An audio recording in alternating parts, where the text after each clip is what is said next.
This event speaks to the commitment that all of us ئەم بۆنەیە پابندبوونی ئێمە دەردەخات بۆ بەرەو پێشبردننی وەرزش ئەوەی لە تواناتانایە بیکەن و کێبڕکێ بکەن بە گیانێکی وەرزشیانە و یاریەکی دادپەروەرانە بکەن.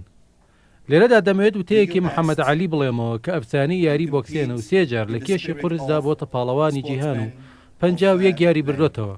دەڵێت من ڕقم لە ساتەکانی مەشقکردن بوو بەڵام وتم واز مەهێنا ئێستا ئازار بچێژە و هەموو ژیانت وەک پاڵەوانێک بەسەر بەرە. بەدڵنیاییەوە هەریەک لە ئێوە توانە و بەهرەی خۆی لە دژی کێبڕکێکارەکەی بەکاردەهێنێت. بەڵام داواتان لێ یەکەم ئەم بۆنەیە بکەنە هەلێک بۆ دەرخستنی بەهرە و گیانی هاوڕێیەتی.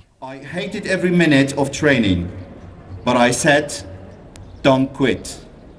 Suffer now and live the rest of your life as a champion.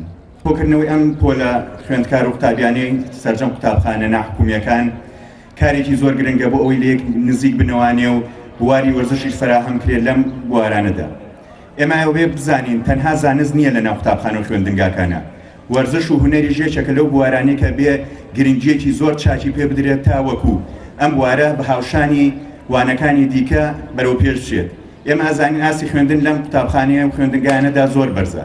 بێگومان پێویستە وەرزشیش هاوشانی ئەوانە قوتابیان و خوێندکاران لەو بوارەدا کاری لەسەر بکەن و ئەو حەز و خولیانی کە هەیەە بەدی بهێنن. ئێمە ئیمساڵۆک و چالاکی وەرشودی دەوانی بەڕێوەبەرێتیمان هەستاوین بەکردنەوەی چەندین خۆل بۆ قوتابخانە ناحکومیەکان و خوێندنگا ناحکومیەکان.